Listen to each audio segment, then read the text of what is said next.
Should be going live any moment. Might have to just adjust my audio. We're going live as opposed to dead. That's always beneficial.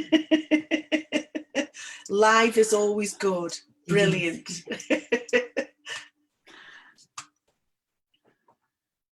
Okay, I can see something's happening. Okay, so we'll make a start of this, eh? Are you ready and raring to go, Jackie? Do I have another option? Can you give me the other option?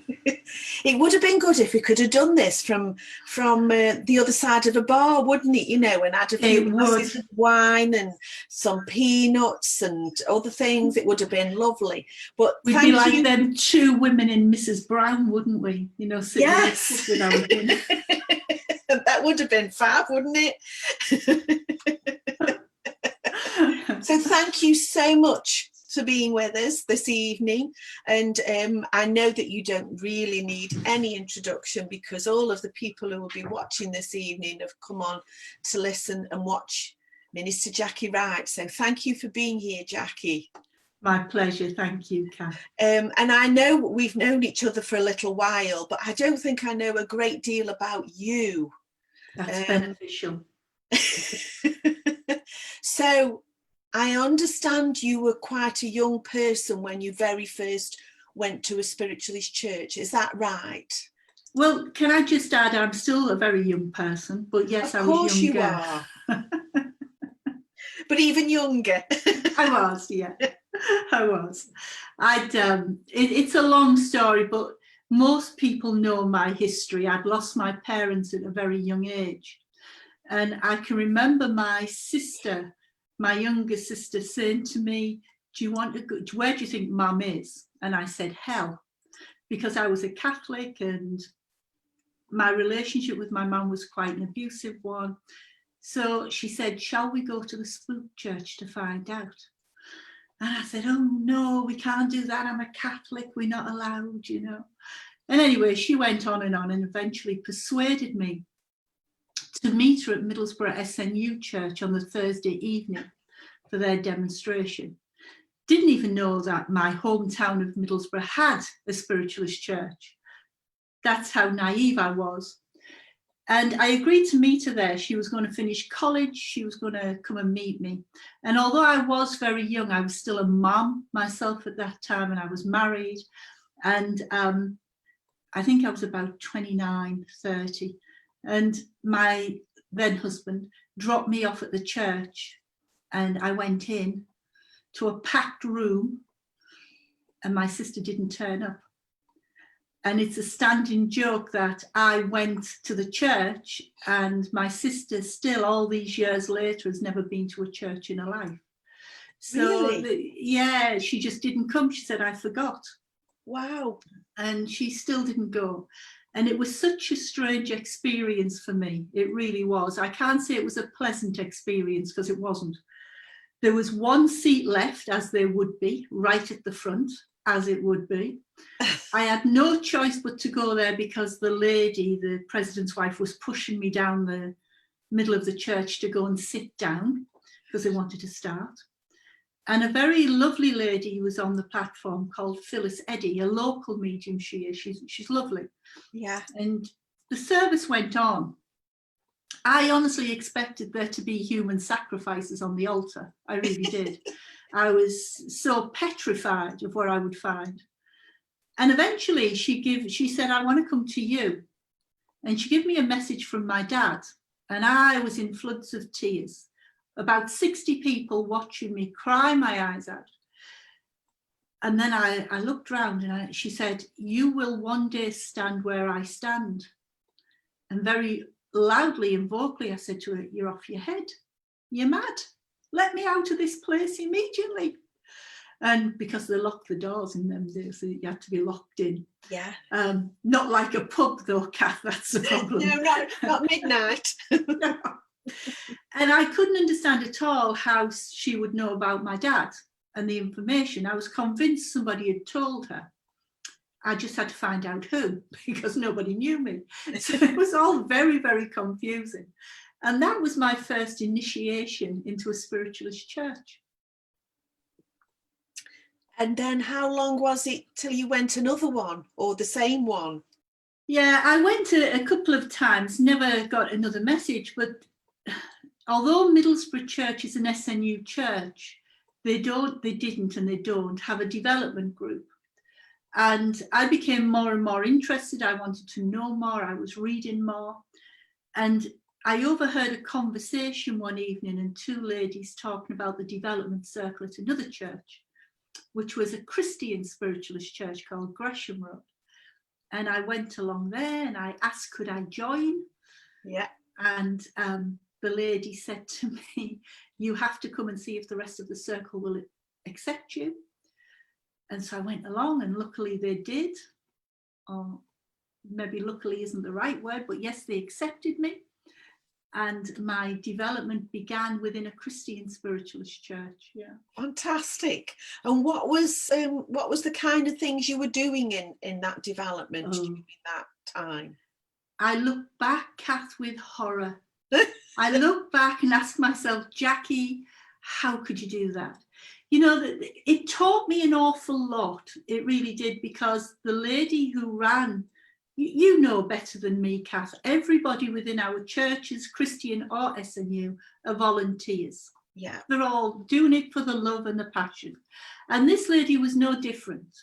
And she was a very good medium, but she just did not understand the mechanics of mediumship. So we would do meditations as soon as we went in. She would go around and ask each one of us what we had got. And that was my first introduction into competition.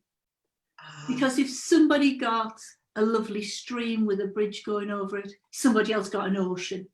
If somebody got they were sat under a tree, somebody else got a forest. And it just got more elaborate as you went round the circle, because everybody wanted to be noticed by her. She had such a following, if you will. Yes. But we did wonderful things like we would sit, she would ask us to bring a photograph in an envelope, and I would sellotape mine to my third eye. If I was working with you, you would sellotape yours to your third eye, and then we'd have to try and psychometrize the envelope through our third eye. Okay. Which was very painful when you had to take it off at the end of the night. We did things like the obvious, the opening up, the closing down, the protection, all the old school. But you see, I've always had this problem. I've never been able to be cured of it. And that is my persistent question asking. I'm always the one. Please, can I ask? Please, can I ask? And one night she said to me, Jackie, come to the front of the class. She said, I want you to turn your back on the class, and I want you to give a message.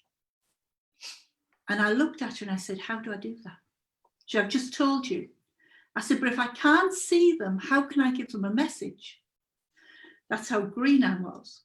And she said, Jackie, you throw your third eye over your head. You look around, you see who is behind you. You bring your third eye back, and then you deliver the message. Wow. For weeks. Sounds very complicated. Well, for weeks, Kath, I tried to perfect the art of throwing my third eye over my head, doing this. Till somebody stopped me and said to me, excuse me, do you suffer with Tourette's? You know? But it was a wonderful initiation, because I learned a lot of things about me. First of all, how fragile I was, how broken I was. I learned how much competition existed within our churches, within our mediumship. Yes. And I learned very quickly I didn't fit. Which is never a bad thing. No, but being a Catholic and it being a Christian church, yes, the symbolisms within that church give me a security at that time. Yes. I grew out of them, but at that time they were important. So after, how long did you go for in there, do you think, in that environment? Probably about 2 years. I'm very persistent. I was only there for about 8 weeks when she first put me on the platform. Right. To help go with her to do a service in the church. And it was Harvest Festival. And, you know, I'm not much of a singer. And I remember standing up with her to sing All Things Bright and Beautiful. and out the corner of her mouth went, "Shut up and sit down." Because my singing was so bad. It sounds a wonderful environment, Jackie. It was. Warm and cuddly. I give a couple of messages and they were graciously taken, but I still at that time did not know how I was given them. I did not know how it was working. I did not know how I was receiving the information. And if I'm truthful, I didn't even know if the people were dead or alive. Yeah. I just knew I could say something, you see. Yeah. So, yeah, I went there for about 2 years, and circumstances happened. It became bigger. It became a lot more competitive. And a few things happened and I retreated. And do you, at that time, was the development of your mediumship also becoming more important to you? Yeah. So what did you do? Because when things conflict, it becomes very difficult, doesn't it? It does. And there was a period of time where, to use a quote, I was very much in the wilderness. I didn't know what to do. Yeah. But I also knew there was a truth somewhere that I needed to find. And you know, when you've got that ache within you to know more, but not know how to get that knowledge. Yes. So I read a lot. I watched things on TV, which were usually rubbish. And then I found out the information about the Arthur Findlay College. Right. And where did you find that from? From Middlesbrough Church. They had pinned on their notice board a brochure, for the Arthur Findlay College. Yeah. And so I begged my then husband to let me go. And his answer was, if you can find the money, you can go. So I then begged my uncle to lend me the money. I did a lot of begging. And arrived at the Arthur Findlay College for a weekend course, which was interesting because I stupidly picked hypnosis and mediumship, not knowing anything about either.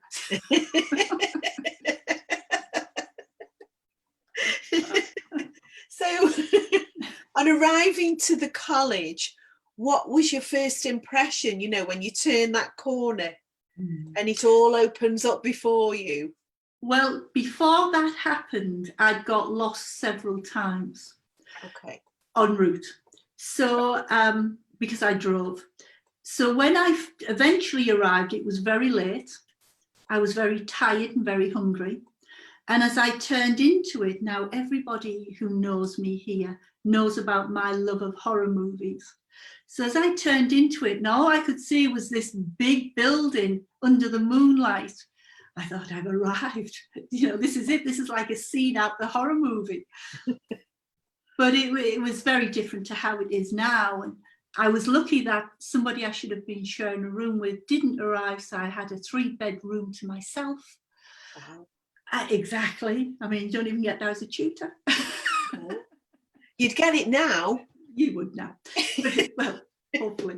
But it was, and it was great. It was awe-inspiring, it was intimidating, it was confusing, it was all of that. But once I left, I knew I'd have to go back. Yes. Did you do what we all do when we first go, which is to have a little mini breakdown and cry? Yeah. I did that since I walked through the door, and the lady on reception said, because I'd phoned them a few times, you found us. I got it. So I did that as soon as I walked through the door. Yeah. And I know, because you've told me before, that you worked very hard, and that money that you earned, or some of that money you earned, you saved to return.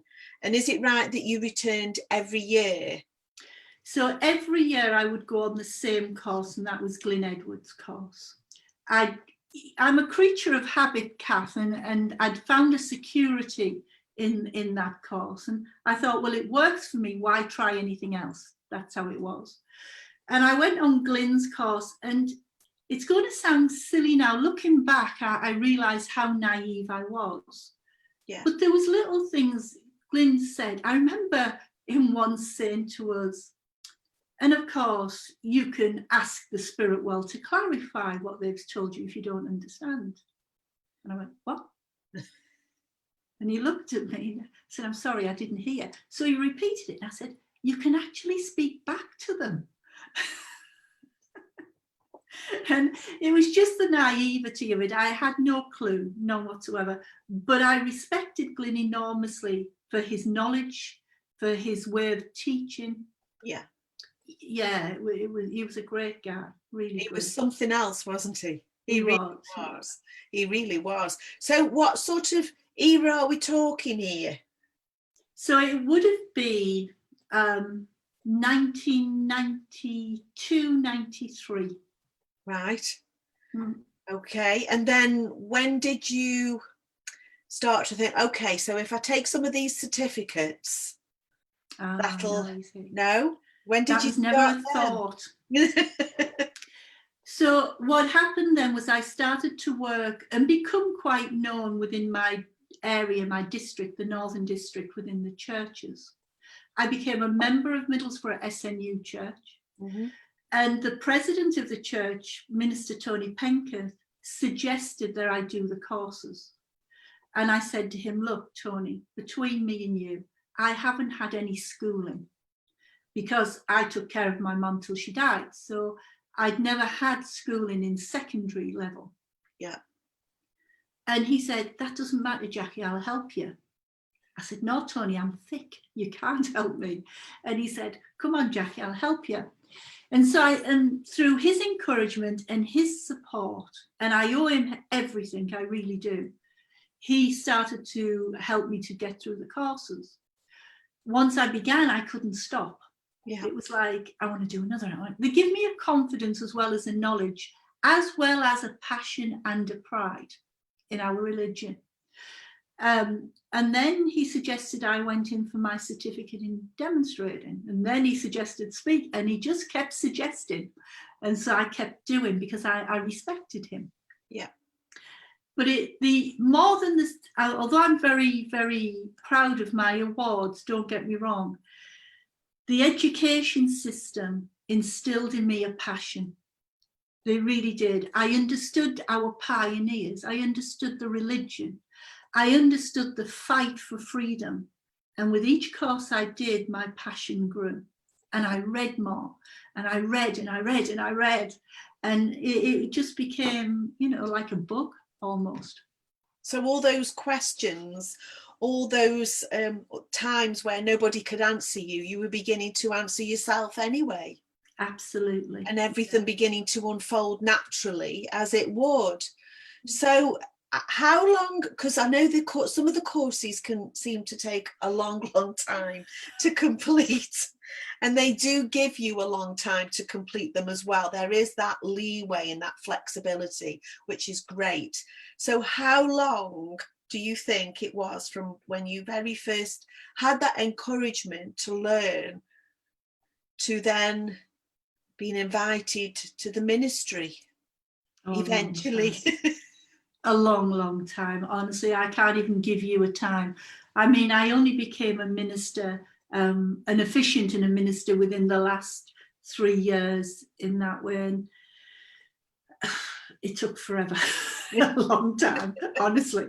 Yeah. And I do remember you saying that in lockdown, what has Minister Jackie Wright been doing? She's been doing courses. Well, the courses I haven't done are the H courses, the healing courses. I've done every other. So I decided, because I live alone, I don't have any distraction except when I talk to myself, which I do a lot. So I thought, well, do the H courses, Jackie. This is the perfect time. I did H1 about 10 years ago. Mm-hmm. So I did the others just to catch up. I see. And I know that you've got some pioneers who you, Jackson is one of them. I know that, Jackson Davis. Who else have you looked at within the history of spiritualism and have been inspired by? All of them. Ernest Orton, Emma Hardinge-Britton, Estelle Roberts, Andrew Jackson Davies, the list goes on, Kath. Because every one of our pioneers sacrificed something for where we are today. Each one of them, they didn't do it for TV, they didn't do it for glory, They did it for a truth that they knew people needed to know. Yeah. So all the pioneers give me a passion, but all for different reasons. I mean, Andrew Jackson Davies, I have to say it's because he was illiterate. And although I'm not illiterate, I am pretty thick. So me and Andrew had a similar childhood in that sense, although at different eras. And what he achieved, despite the fact he had no education, was phenomenal, you know. So that in itself is awe-inspiring. It is.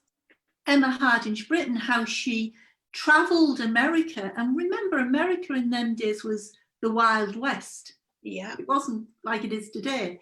And she travelled to far out settlements to preach about spiritualism, to show her truth. You know, when it was a dangerous place, there wasn't really the railway, or not as advanced as it is now. And she literally took her life in her hands because she knew her truth, you know. Yeah. Arthur Conan Doyle, who did the same, how more modern day, I know, but he went out to different, like Australia and New Zealand, to talk about a truth. Yeah. They all wanted to just share their truth. And that, you see, I can talk for hours about that. I'm sorry, I'll go on. Well, it's fine to talk about it. That's what we're here to do, isn't it? Have a little chat about things. And I know that you've been up and, you know, I know you've been to the very top, and I know you've been down to the bottom, and you've seen and visited lots of different spiritualist centres and churches. And I'm not going to ask you what your absolute favourite is, but have you got areas where you think, oh yes, I'm going to catch up with people I haven't seen for years, or I'm going to see somebody and I wonder what's going on in their lives? Where do you love to go to? I love my own district. That's to begin with. There's a little church that is so in my heart called Craghead Church. I love there. I love the dedication of the ladies who run it and look after it. Middlesbrough Church, which is my church. But truthfully, and I'm not saying this because I'm with you, but I love coming to the West Midlands, Stourbridge Church, your church, churches that have their history, their struggle, but now are run by dedicated people, you know. There is my first, if I may say this, my first initiation with a church outside of my own was with a church in Whitley Bay. And it was an SNU church, it no longer exists. And they asked me would I go and serve it, and I said yes, love to, very honoured to. And I drove the 60 miles there. I drove, and it would be 60 miles back, obviously, plus you had to pay a toll to go through the toll tunnel. And I did the service, and the lady, the president, she passed away last year, Mary. She said, she was a little Scottish lady. She looked like if you hugged her, she would break, you know, she was so fragile looking. And she said to me, and what is your expenses, dear? And I said, £10, please, if that's all right. And she bawled at me. Out of this little frame came this big booming voice. And she said, do not think for a minute you can make a living out of my church, lady. And I went, oh, okay, can I please have 5 then? And she literally threw a £5 note at me and said, this once, but don't ask twice. Wow. Now, as awful as that is, Kath, and you know, I giggle about it, I was horrified at the time.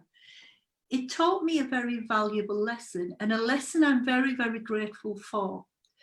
Because, and I know not every medium right now who's listening will agree with me, and so be it. But what she taught me was that our churches are to be served, that our religion has to be served. I can make money overseas or whatever, but when I go to a church, I serve it. I'm not there to take from it. And yes, you should always get your expenses, and yes, you should never be out of pocket, etc., etc., etc. But I still feel that when I go to a church, I can still hear Mary's voice saying, you're not making a living out of me. So yeah, so I still have that within me, that I serve my churches, and that's how it is. It's my way of giving back. Now, you see, as you know, Longton Church's treasurer is Mitch, my lovely husband, who is co-hosting tonight. Oh, I thought he was at the pub. No, he's not a pub goer anyway, even if he could be there. Can I retract what I've just said? But we have this theory that everybody who serves the church should also be valued. And we too have been other places, and we hear things from other people where they go to wherever it is in the country, go to a church, and there's a look or a huff or a comment that's not particularly positive. And I know that we used to have a treasurer at our church, and she was fierce at times. She really was. I'm sure Paul will tell you all about Marjorie, but she would not like people to be out of pocket. She would give them what they wanted. She might sometimes think, oh, you've just pulled the fast one there, you won't do that again. But it's also about valuing our mediums, isn't it? When you think for a lot of churches who have had 2 services in one day, for instance, or when you think, wow, somebody comes, gets to our church at 2:30 on a Sunday, does 2 services and doesn't get home till 11:30 or midnight. That isn't just about service, is it? That's going above and beyond, don't you think? And I do agree. And I agree with that word that you keep saying about us being valued. But I still feel, and it is just something within me, and I'm not saying it's right or wrong. I'm saying, for me, I have a need to serve my religion. Yeah. And that's what I try to do. Talking of being valued, I mean, I went to a church again some years ago in my area that I won't mention. And the lady said to me at the end of the service, would you like to take a seat in the medium's room while I sort out things for you? And I said, thank you. She said, would you like a cup of tea? I said, oh, thank you. Sat there. Half an hour later, I opened the door because I didn't dare move. If they told me to sit, I sat. That's how I was. And I opened the door and the church is in darkness. And I could hear a noise. So I went to the kitchen and there's a little old lady washing up. And I went, excuse me. She jumped. She broke 3 cups. She turned round and she said, what are you doing still here? I said, well, I'm waiting for my expenses now. I'm waiting for my cup of tea. The lady had just gone home. She'd gone on the bus. She'd gone home and she'd left me there on my own. So there's that kind of value. There's that kind of taking the medium for granted, not financially, but just in every other way. Yeah. And yes, our churches often let themselves down with their way of respecting what you've just been talking about. But at the end of the day, my religion has given so much to me. I just want to give back. Yes. And that's how I am. Yeah, I understand that, but I also feel there has to be a balance. It's not about giving everything away, is it? That, but everybody has to eat. Everybody has bills to pay. And that's the balance though, Kath, because I can earn money in other ways. Yeah. So therefore I can afford to give back. Not every medium has that option, and I respect fully that. I really do. But this might sound very dramatic, but I don't particularly care because it's a truth. Spiritualism saved my life. Mm-hmm. I was an angry young girl with a messed up life, walking around feeling as though the weight of the world was on my shoulder. The teachings of spiritualism saved my life. So I want to give back. That's fair enough. And why I'm in a position to be able to do that, then I will. Yeah. If there comes a day I'm not, then I'll come cap in hand. Now, that angry young lady, still a young lady, obviously. Still angry at times. And still at times, I was going to say, and at times I see that anger on the screen quite regularly. But what is it about spiritualism today, you think, and the work that you do and the people that you meet and see? What fires you up today? In an angry way or in a passionate way? In a good way, in a passionate way. Where do I start? We have within spiritualism the finest education system. We do. Okay. Yeah. No other religion is going to offer you what spiritualism's education system offers you. That's the first thing. The dedication that is still within our churches, the volunteers who come and open up them church doors no matter what the weather, so that people can come in and have their reunion with their loved ones.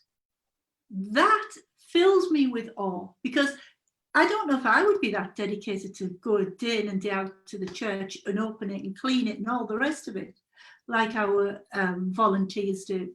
No other religion, Kath, can boast the army of volunteers that spiritualism can. No other religion can do that. And yet at every level, we have volunteers. Yeah. Why do they do it? They're not getting paid, so why do they do it? They do it for the passion. They do it because they know truth. Mm-hmm. They do it for the love. You know, what is there not to be passionate about when we have all that within our religion today? And I know that you continue to teach for quite a number of years now. So how excited do you get when you have a student who really mirrors what you were like and says, well, I don't know how to do that. I don't know what you're talking about. I can't do that. How does that fire you up as well with your enthusiasm? In every way. There's two things that gets me passionate. First of all, when I see the light come on in the students' eyes, when they go, I've got it. I know what you mean. It's working.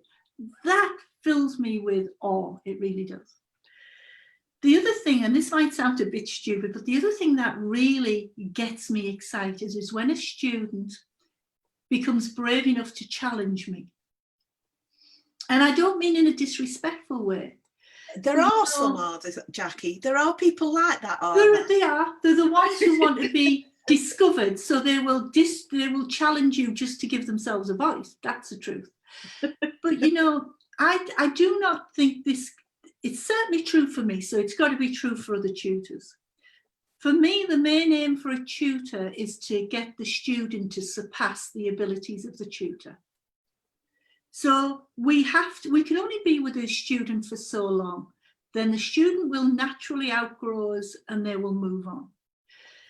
And as a student in the churches, as a baby fledgling, I was told I could not serve any other church or go to any other group. I had to just belong to this one church. And I never understood that, because you see, as a tutor, I'm limited. I'm limited because I've got a brain, and believe me, that's a limitation best of times. And the student needs to find other tutors to stretch their mediumship, to stretch their knowledge. And when I say to students, you know, don't believe me. Be the scientist and challenge me, but be prepared to back up what you're challenging me on. Mm-hmm. And the reason I say that, Kath, is for this reason. This religion of spiritualism was built on our pioneers who were prepared to challenge, to ask questions, to become their own individual thinkers. Mm-hmm. We don't have individual thinkers anymore. We have sheep. We don't have people who can think outside the box and come up with their own opinions. We have sheep. Yeah. And I know people will disagree with me, but hey ho, it's a truth. And the minute a student says to me, but you know what, Jackie, I actually don't agree with that for A, B or C reason. If it's valid to them, if it's their truth, I think that's amazing. Yes. Because I don't want them to know my truth. I want them to know their truth, because only, Kath, in knowing their truth will they become their own authority. Yeah, they will. Speech over. And when you go another angle of when you see somebody and you see, oh, I can see the potential with somebody, and that is a lovely thing to see, isn't it? It's a beautiful thing to see. Even nicer, really, I suppose, when the person that you see it in can't see it within themselves, doesn't recognize it, hasn't woken up to that at all. So if you go to a church and you see that within somebody, would you say that to them? It depends in what way. Do you mean, would I say it from a platform? Yeah. Or would I say it privately? Well, it depends on the night. If it was a divine service, probably not. If it was an evening of mediumship, probably yes. But you see, there's another point. I'm so controversial, darling. You'll regret having me on here. I was told many years ago at the Arthur Findlay College I would never be a medium. I was told by quite an influential person I wasn't good enough to be a medium, and I don't have it in me. And I was devastated. I drove home all the way to Middlesbrough, crying my eyes out. And my son, who was about 16 at the time, and he said to me, well, Mum, you've got a choice. You believe her or you prove her wrong. He said, which are you going to choose? And so hopefully I've proved her wrong. But from that day, I said to myself, I will never tell a student they can't, because that's not up to me. That's up to the spirit world and their relationship with the spirit world. So I may see a potential, but it's not up to me to push that student or anything else. It's up to them to come to their own conclusion. It's what they want. Because I believe that if you have that passion for it, that discipline to do this, then the spirit world are going to help you out every step of the way. Oh, absolutely. But I understand through your own personal experience, I can understand why you would be a little reluctant, to say the least, to say anything. But you do see, you know, you can, with there are certain people who you will meet because of the nature of what you do, who you can certainly see it like a bolt out of the blue. You know what I mean? Yeah, absolutely. And I think that when we meet people, I remember a gentleman coming into our church, and I think it's 3 years this year, and the minute I saw him, I knew we'd be friends, and I just knew that he would be a great medium, and he is becoming that, and he is our good friend too. But you can just see it with someone, can't you? You can, yeah. And sometimes we don't need to say anything, because that development naturally comes along, doesn't it? But I also believe, Kath, you can see it within somebody, and then you go, oh gosh, there's such a great ability there, but there's no humility. Yes. And then you can see others with a great ability, but you can see the right intent. Yeah. If that makes sense? Yes, it does, absolutely. And again, I still don't think it's my place to judge that. I think the spirit world a better judge of character than me. But when you see somebody who comes to you, or within a church or whatever, and you see that potential, but you see that humility with that potential, that makes my heart sing. It's golden, isn't it? Oh, and it's rare and it's fantastic. It is, isn't it? And even if you don't say anything, you'll have remembered it in your mind. And then when you do see them, you think, oh, wonderful. I can see the unfoldment, and it's just wonderful, isn't it? And also when I see the unfoldment of somebody as a speaker, because not just a communication medium, because what I think our religion lacks today are good speakers, good philosophers, people who can hold the audience in their hands with their words, like our pioneers could. And you know, it breaks my heart when you go to a church and they'll say 10 minutes and then you're up with the philosophy and get on with the messages, pet. Yeah. You know, no more than there's 5 a list. minutes. Yeah, you go in the medium's room and there's a list, you know, prayer 2 minutes, philosophy 5, and the other 45 minutes do messages. You know, that breaks my heart. Yeah. Because the mediumship is the hook that brings you in. The philosophy is what should keep you in. Yes. You know, because after the end of the day, once you've got the proof that your loved one is alive and well, once that evidence has been handed to you and you can say, yeah, I know mum's here and I know dad or whatever, then what else does spiritualism have? Well, it has a wealth of teaching. It has a wealth of history. It has a formula for life. And you're only going to get that through the address. That's, yes. And do you feel that the hook that brings people in and that lure of having a message, and then the idea or thought or inclination to try and be that medium, or, you know, go onto the platform without any understanding of the religion, I feel is a detriment to people. And I know that you do too. Yeah, how do we change that, Jackie? Well, I had a conversation with a very well-known gentleman the other evening who said to me that basically, you know, there's no way back for the churches and we shouldn't have the religion anymore. And honestly, if we hadn't been talking on the phone, I'd have punched him in a very spiritual way, because with a Lyceum manual. Yeah, twice. Because you see, mediumship is wonderful. Please don't think I'm not saying it isn't. But mediumship on its own is not a lot, really. Because you see, it gives you evidence, but then what else can it give you? Mm-hmm. Whereas this religion can give you hope, it can give you truth, it can give you a formula to live your life. So I feel sorry for people who say they are a medium but they don't believe in religion, because the first thing they think is religion means God, and God means a man on a cloud and who's going to judge you. And that's never been what spiritualism has taught, never. Spiritualism hasn't taught the biblical God, it has taught the God within, you know, and it's the narrow-mindedness of people who refuse to explore spiritualism as a philosophy and a religion. Yeah. That's the shame of it, that really is, you know. I think for a lot of churches, I do think there is a way back. I think it's going to be different.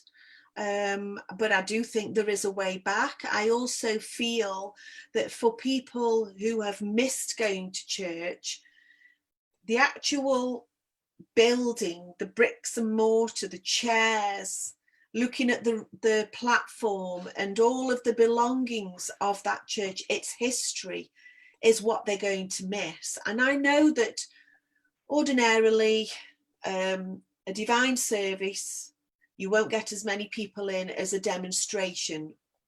My personal favourite is a divine service. I've always preferred a divine service. But I feel that with what's gone on, so Gordon always believed, Gordon Higginson always believed that we should go wherever there was problems in the world, wars, famines, and you know, not just a physical war. But I do feel that people will come back. But maybe a way forward is to begin with that introduction into what spiritualists are all about. And it's not the message, is it? You know, first of all, I passionately believe our churches will come back. But the churches have to change. And as much as I love them, I see where there is need for reform within the churches. And one of the things I think, and some churches do this, we miss a debate night. We miss a questions and answers night. We miss them nights where people can just come in and ask questions. Yeah. Our churches, a lot of them, and I know I'm going to get slated for this, but quite a few of our churches are not part of the community. And it's a case of you only come through the door if you're a spiritualist, and if you're not, hard luck. You know, my son, when he was at Manchester University some moons ago, he went to the same church every Sunday afternoon for 2 years. Every Sunday afternoon, they said to him, "Good afternoon, have you been here before?" They just didn't recognise him, yet he went regular, but they'd never ever recognised him, you know. And he said, he'd phone me and say, Mum, they've asked me again, have you been here before? Yeah, our churches have to be more inclusive. Yes. They have to be more open. They have to offer more, not just mediumship. And I know they're going to say, we're volunteers, how many nights a week can we get down the church? But a debate night, a questions and answers night, you know. My brother, his son-in-law died tragically last year. And he went along to a local church in my town, and they didn't have a medium, so they'd put an open circle on. And my brother, mourning, grieving, he wanted to just sit and observe.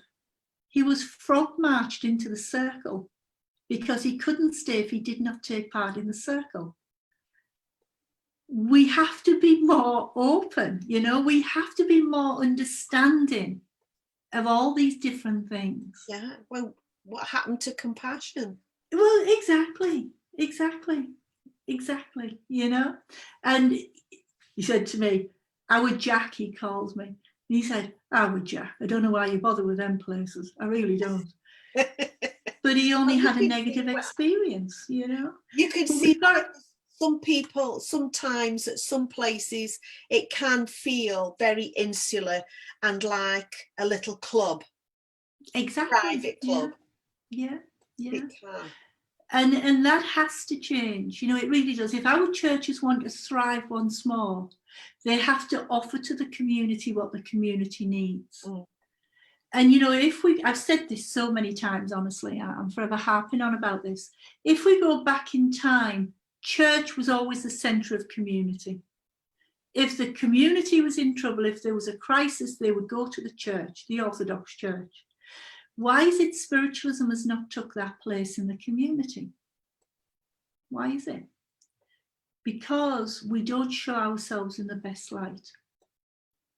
And that's heartbreaking, because we have so much to offer the community in times of crisis. We do. Yeah. Yes, we do. And I know that there are quite a lot who do things within the community and try to be a presence within the community. I think what doesn't help with a lot of spiritualist churches is their location, because most of them are in a back street somewhere. Most of them are difficult to find. How many churches have we found really, really hard to arrive at on time because they're not in prominent places, are they? And you see, I always say to a church, yes, I'd love to serve your church. It's a great honour, thank you. But can you tell me, are you a church, a house, a community centre? What exactly are you? So I know what I'm looking for, because there'll be no signage, you know? That's right. There is very few churches that, Stourbridge does, I know, but there's very few churches that give you signage to get to where you need to be. Yes. And the times I've gone round and round and round and round. I once served Otley Church and couldn't find it because for that reason it's tucked right away in North Yorkshire. And I said, I'd got out the car and I was walking down a cobbled street in my heels, trying to look very professional. And I said to a lady, can you tell me where Otley Spiritualist Church is? She said, pet, I can't, but the Salvation Army is there. Do you want to try that? Go and have some sanctuary there. This is how we have it. Yeah. But yeah, so we need to be more high profile. We need not to be afraid of telling the world who we are. And I think in the past we have been. Yes. I know that for some people or some places, they don't want to embrace the religious aspect. And yet that's why it's there. That's what it was built for. It wasn't built just to give messages. Churches weren't started for that reason. It was for the religious aspect, wasn't it? My ordination philosophy was about this, because when I went to Australia, I was asked, did I want to take part in a philosophy evening? And I jumped at the chance, only to find out it was a man lecturing us about how God could never be found and science was wasting their time looking for a God. because he didn't exist, and religion and politics couldn't share the same bed, and he was so religion and science, sorry. And I said, excuse me. He looked, and I said, but spiritualism is a religion and a science. And he said, my dear, that was his first mistake. His second one was, spiritualism is not a religion. Oh, but you know, Kath, I wasn't surprised. In my religion, because it is my religion, I have people saying it's not a religion, it's a way of life. It was never meant to be a religion. It's not a religion. You shouldn't be called. So if we are saying it within our own ranks, yes. what are other people saying? You know? And is that man still alive, Jackie? He doesn't walk very well.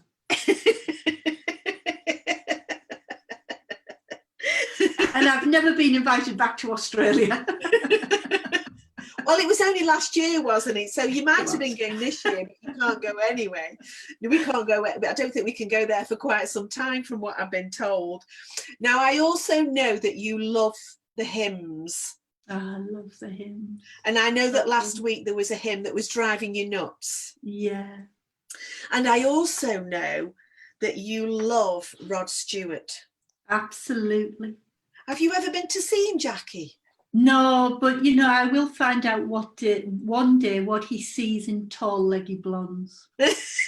Because he will wake up one day and find out that short, dumpy blondes are the in thing. And then I'll get a call. I just wondered if you'd ever seen him live. No. I think I'm banned.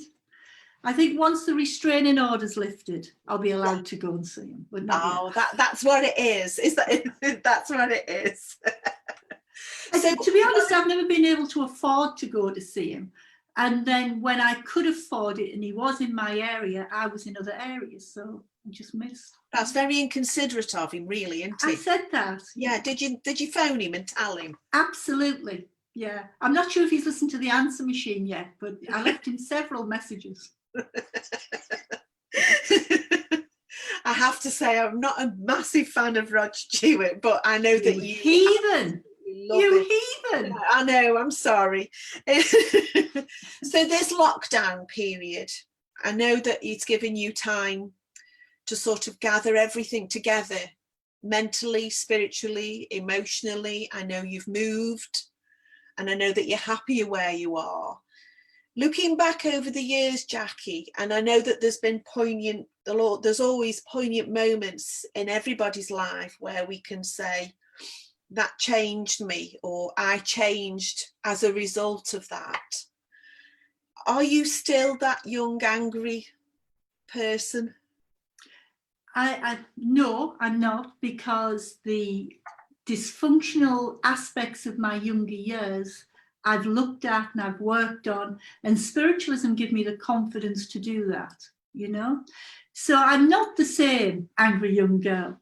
Good. That doesn't mean to say that my passion doesn't rise quite often and I become very vocal. Never noticed it. But you know, people think that I am just mouthy, and I say, but it isn't that. It's because, and sometimes I don't have an eloquent way of speaking, and that's the truth. But I look back to how I was. I look back to being this young. I was married at 16. I had my first child then, you know, and I look back at all of that and this fear of being on my own and living a life without not knowing what it'd be like not to be hit and things like that. Spiritualism gave me the confidence to find my own strength, not to be a good medium. That's another matter. But spiritualism gave me the confidence to find a strength within me to live my life. Which is now, I live alone, but that's because I prefer people dead to alive. That's another thing. But, you know, that's what spiritualism gave me. So when I see my religion not being given the voice it should have in the world, and it has got a good voice compared to what it had, there's definitely progress, I just get passionate. And people think I'm getting at them or it's all about them, and it isn't. It's me saying, don't do this to my religion, you know? Yeah. And that's me. Looking back over the years and how your life has unfolded and changed, and I know that you've got family, and I know that you love them and that they love you. But in all of this, what are you so grateful for today, Monday, the 8th of June, 2020? Spiritualism. Spiritualism. There isn't another word. I love my family.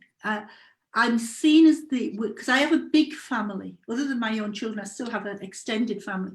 And they all think I'm odd. They all think I'm something wrong with me. But yet they all phone me when they have a problem, if you know what I mean. Yeah. But then I'll go back to being oddball Jackie, and that's all right. I have my health. There's a huge, huge gratitude. I live in a nice house. I don't own it, but I'm grateful for living in it.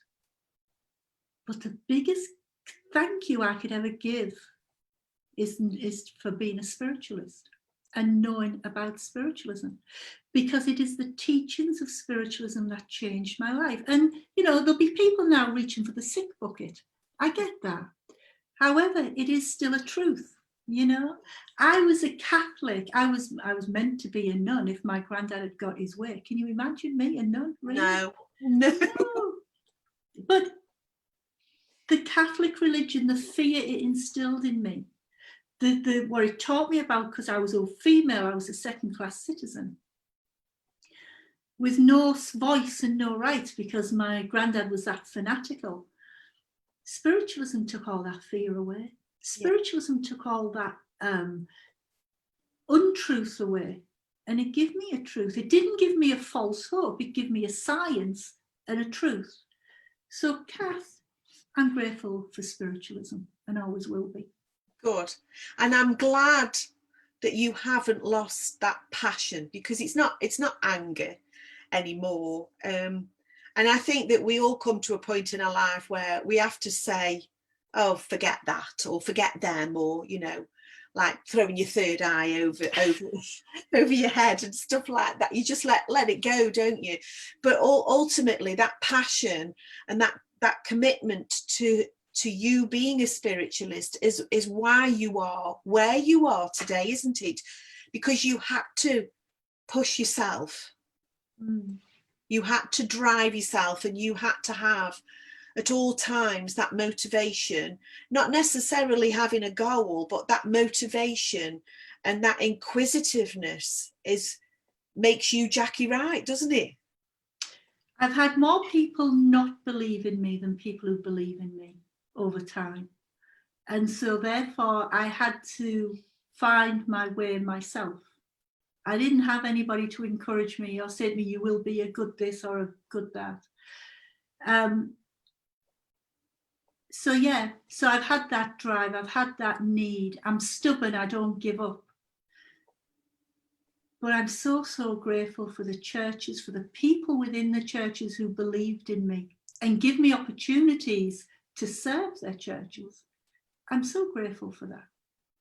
And in your teachings, I know that you openly encourage your students. I know that your students, when they come away, they feel, when you did a workshop at Longton, and we don't ask for feedback because they give it quite freely, and the overall opinion was that you'd given them a lot of things to go away and think about, a lot of things to go away and challenge their own thoughts and their own belief system, and also giving them that spark that says, you are you, and thank God for that, but now go away and do it for yourself. And that's what you give. So in your teachings, it's almost a reflection of what you've done. See what? Would you agree with that, Jackie? Yeah, I hadn't thought of it like that, Kath, but maybe I just want, I'm going to say it again, I've said it once, I want our churches to be filled with free thinkers, with people who can hold their conversation with a newcomer and know their truth. not just recite something that's been written on a piece of card.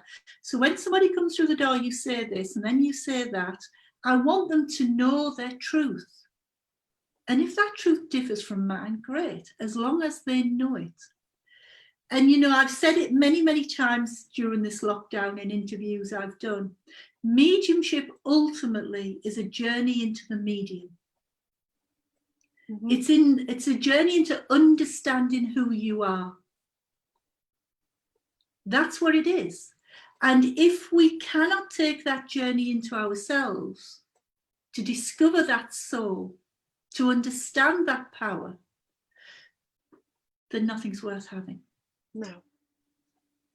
And I'm going to ask you now, I know that all the time, everything that we do, we're always learning, we're always pushing ourselves and never satisfied. But can you remember when, and I know you've had this, when someone's come up to you after a service and said to you, you don't know how much that's changed my life. So you also know the other side. I know you know, spiritualism is your life. It's who you are. If you were rock, it would say spiritualism all the way all the way through. All the way through. But you must also feel that, wow, the importance of what somebody can relate through you to their loved one is also life-changing and can be life-saving too, can't it, Jackie? And while, Kath, isn't that a responsibility? You know, that I say this every time I go onto a platform, that sense of responsibility of how what comes out of my mouth is going to impact somebody else. That is what is pressing within me. You know, am I representing the voice of spirit correctly? Am I getting that need of the spirit across to their loved one properly? And is that person going to leave this church or centre or whatever feeling uplifted? You know, because it is life-changing. It really is. You know, I mean, I waited 34 years for a message from my mum. She didn't like me very much, so she wasn't going to come through quick. And that message came from Paul Jacobs. Yeah. And, you know, Paul told me fact after fact after fact in a demonstration at the college about my mum.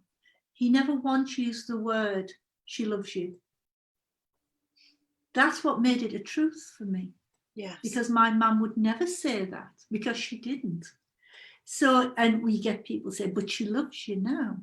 But that's not my evidence. No. That's not my truth. No. And, you know, so Paul opened a healing door for me. Yeah. Because what he said about mum's mental health, etc., lifted a weight off my shoulders. And it meant then I could start to heal me. Yeah. That is the responsibility of mediumship. It is, yes. It is. Saddens me greatly when so-called mediums tell people things and it's facepalm moment, you know. Oh my God, and you can see potentially the harm and damage that things can do when they're said. And I know that you speak your truth from the platform, from a platform where you can speak to other people.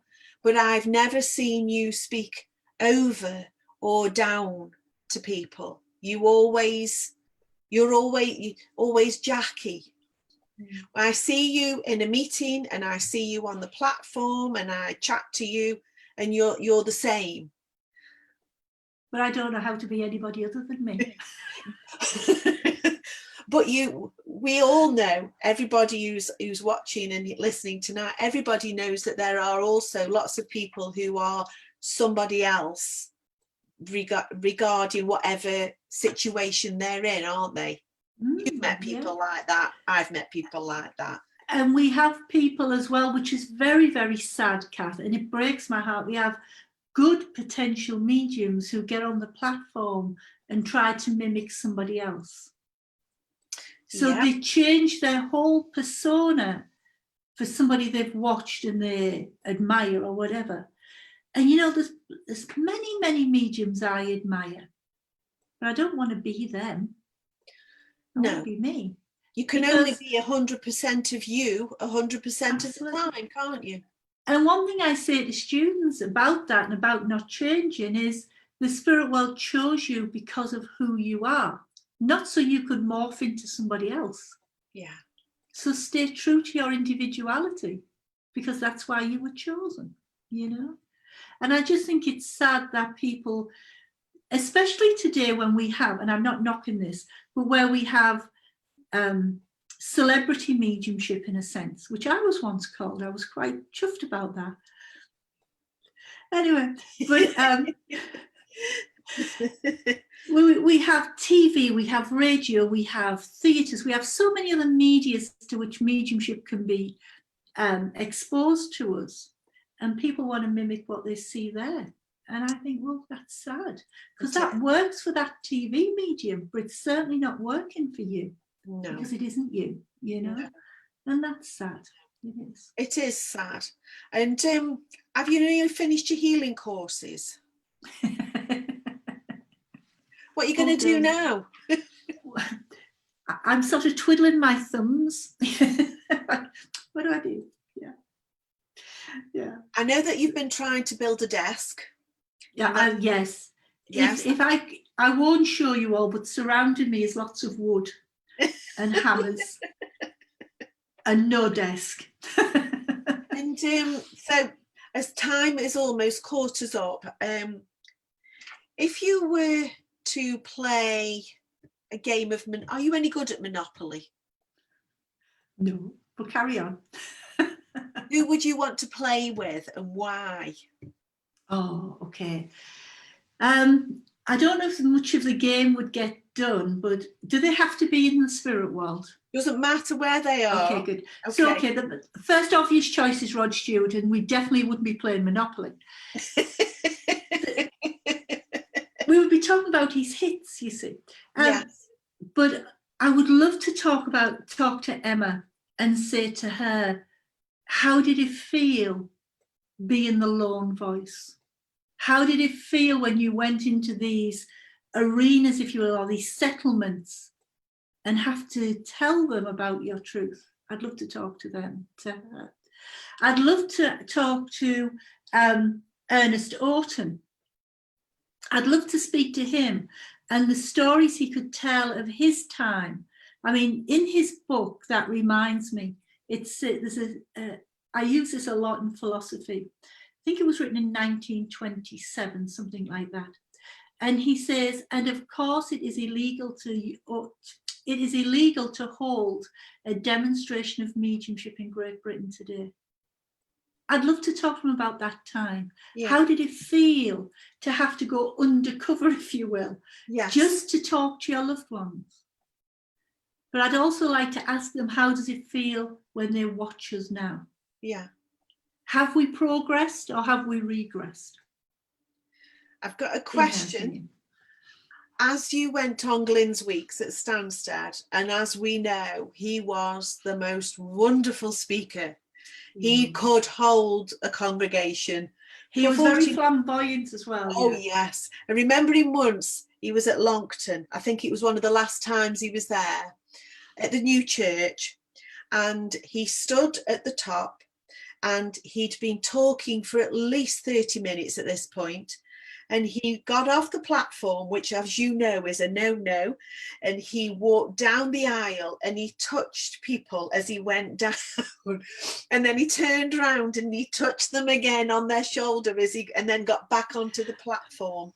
And the chairperson said, Mr. Edwards, we've only got 15 minutes left of the whole service. And we finish at 8. And he said, well, you might, my dear, but I haven't finished. Who else who you've ever worked with or read about with their words have touched your soul, Jackie? And again, so many. not in the same way as giving philosophy, but I can remember some words Simon James said to me personally once, because the college is a wonderful place to go, it is, but it's a very lonely place to work. Right. And I was there on open week, and I'd got my food, and I was looking around, and everybody was sat in their groups, if you will, because it wasn't open to the public then. You had your meal on a night privately with just the tutors. And he came up to me and he said, I've just spoken to a student who said you've done a wonderful dem.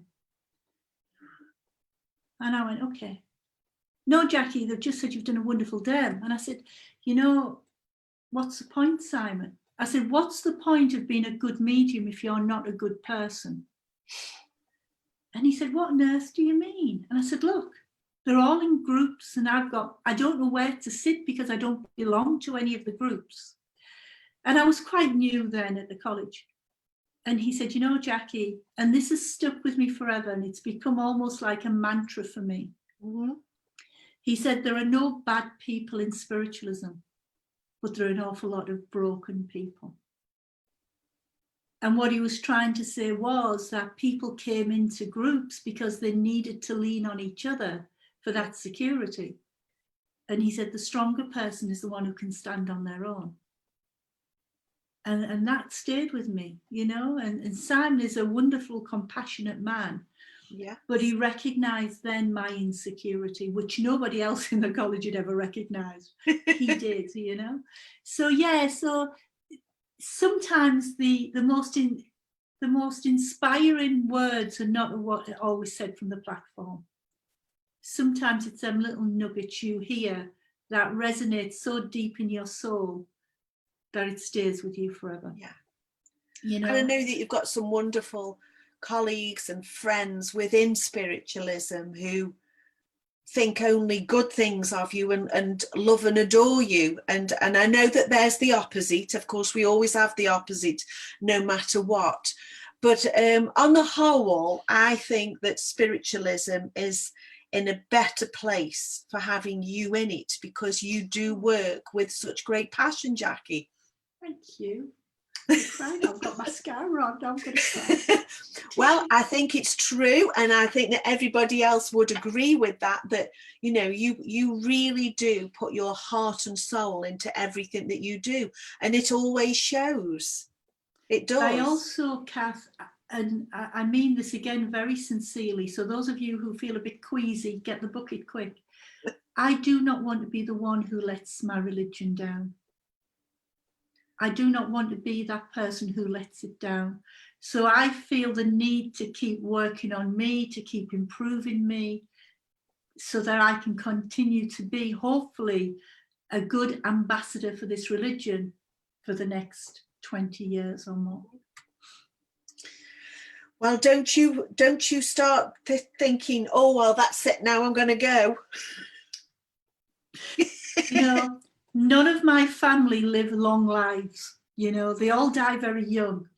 I've outlived them by getting to the age I am, which is 25. Yes. But I'm 58 this year. My mum died when she was 48. My dad died when he was 46. Their parents died young. We've never had family of longevity. So I may just get a few more years. Yeah, I think you'll be a long liver, as they're called. Well, it's now going 9:15. Was that terribly painful, Jackie? No. Kath, it's been a wonderful trip down memory lane. Thank you. You're very welcome. Are you going to have a cup of tea now, or? I'm going to have a nice drink of tea. Cup of tea.